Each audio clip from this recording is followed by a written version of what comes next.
There is no equivalent between a state that dispatches terrorists and a state that repels them.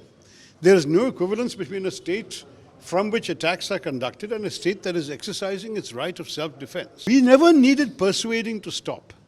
If there was any pressure from American President Trump, that pressure would have only been on Pakistan. It would only have been on General Munir. Donald Trump brought Pakistan out and said that it was a great honor meeting him. How do you feel? Look, I have not seen the outcome after the meeting. I understood that apparently, according to the White House, this general had said that the president should get the Nobel Peace Prize and so on. And he was rewarded with a lunch. I'm very pleased that I hope the food was good and that he has also got some food for thought in the process.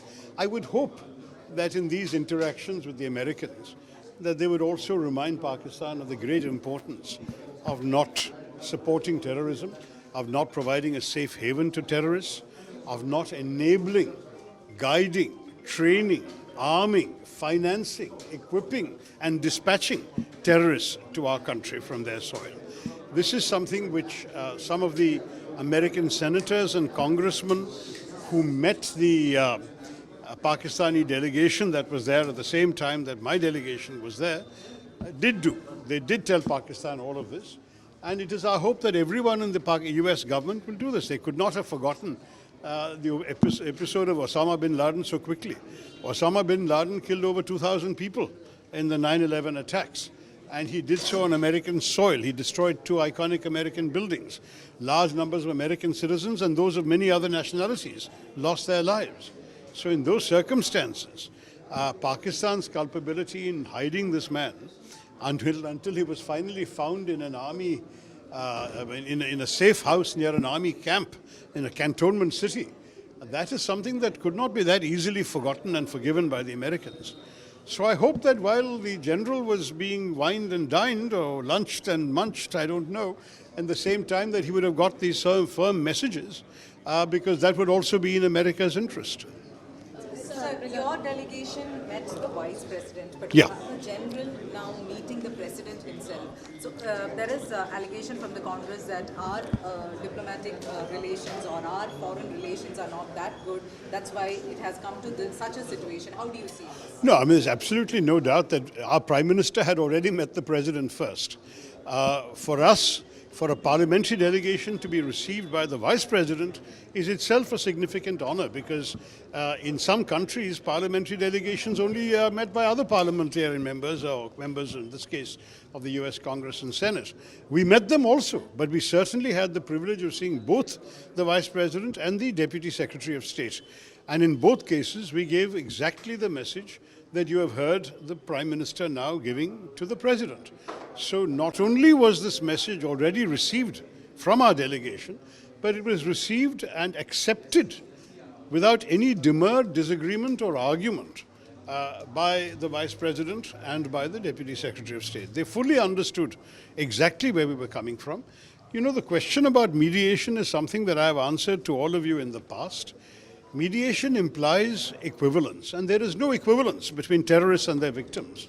There is no equivalent between a state that dispatches terrorists and a state that repels them.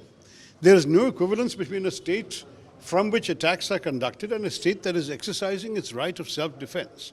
And where there is no equivalence, there can be no mediation. The question is academic. Furthermore, in the case of Operation Sindu, from day one, India had made it very clear that this was a strike of retribution against terrorists. At no stage did India ever imply it was the opening salvo of a protracted war. On the contrary, we made it clear that if Pakistan chose to respond, only then would we further respond. If Pakistan stopped, we would stop. This message was given not just to Pakistan, but to the world. If you watch the daily briefings of the Indian government and the armed forces, during Operation Sindu, the message was clear. So we never needed persuading to stop.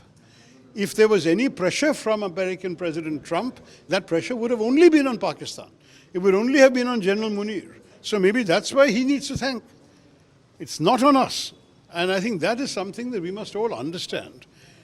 We welcome any pressure the Americans may have put on Pakistan, but we did not ask for it. We did not request anyone's mediation.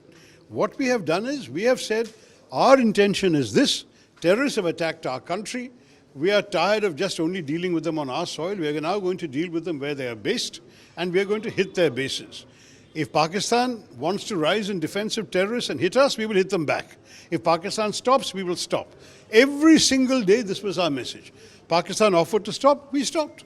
I don't see any issue there of requiring mediation or requiring pressure on us. And when we explained this in our meetings, it was fully understood. Absolutely fully understood. And I can assure you that what the Prime Minister is now reported to have said is the message that we ourselves had given. I personally spoke to the Vice President in the meeting. We have been very diplomatic and correct in not saying all this publicly, but now today I can reveal it. It is something that we have already conveyed, and there is no doubt at any level of the US administration where India stands on this matter.